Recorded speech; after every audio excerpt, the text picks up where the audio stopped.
মহাজাতি নগরে এনআরসি আতঙ্কে এক ব্যক্তির আত্মহত্যার ঘটনায় মুখ্যমন্ত্রী মমতা বন্দ্যোপাধ্যায়কে আক্রমণ ব্যারাকপুরের প্রাক্তন সাংসদ অর্জুন সিং এর। এনআরসি লাগু হওয়ার পরে আগরপাড়া মহাজাতি নগরে বছর 57-র এক ব্যক্তির নিজের ঘর থেকে ঝুলন্ত দেহ উদ্ধার হয়, আর এই ঘটনায় শুরু হয়েছে রাজনৈতিক চর্চা। এ বিষয়ে বিজেপিকে দায়ী করে মুখ্যমন্ত্রী মমতা বন্দ্যোপাধ্যায় সমাজ মাধ্যমে টুইট করেছেন, এসআইআর বা এনআরসির আতঙ্কে সে আত্মহত্যা করেছে। এই বিষয়ে ব্যারাকপুরের প্রাক্তন সাংসদ অর্জুন সিং মমতা বন্দ্যোপাধ্যায়কে আক্রমণ করে বলেন, মমতা বন্দ্যোপাধ্যায় লাশের রাজনীতি করে। যদি ওই ব্যক্তি এনআরসি আতঙ্কে আত্মহত্যা করে তাহলে মুখ্যমন্ত্রী মমতা বন্দ্যোপাধ্যায় আগে আত্মহত্যা করত, কারণ সেই বেশি আতঙ্কে রয়েছে। আর এই মৃত ব্যক্তি প্রদীপ কর একটি যে সুইসাইড লিখে গিয়েছে তার বাস্তবতা নিয়েও প্রশ্ন তোলেন অর্জুন সিং।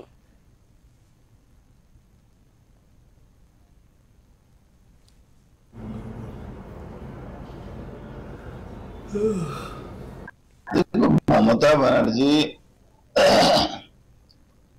সবসময় লাশের রাজনীতি করেছে।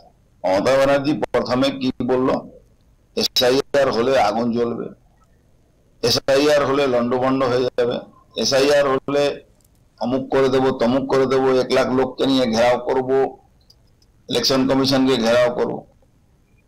এবার এসআইআর হয়ে গেছে। সকালবেলা স্পোক্স পারসন বলছে কোনো গন্ডগোলে যাব না, হঠাৎ একজন মারা গেল, ওই আবার চোর নান্টু, লাশ চোর নান্টু, অভয়াত বডি ডেড বডি চোর নান্টু, আবার ওই যে চেয়ারম্যান সোমনাথ, আর পিছে পার্থ ভৌমিক আছে আপনি জানেন, এই নাটকবাজ। এদের কাজটাই হলো ওই হুজুর বলেছে গোলাম লাফালাফি শুরু করে দিয়েছে, কোনো একটা লাশ খুঁজতে হবে, খুঁজতে খুঁজতে একটা লাশ পেয়ে গেল। সুসাইড নোট কে দেখেছে? সুসাইড নোট কোথাও মমতা ব্যানার্জি দেখেছেন?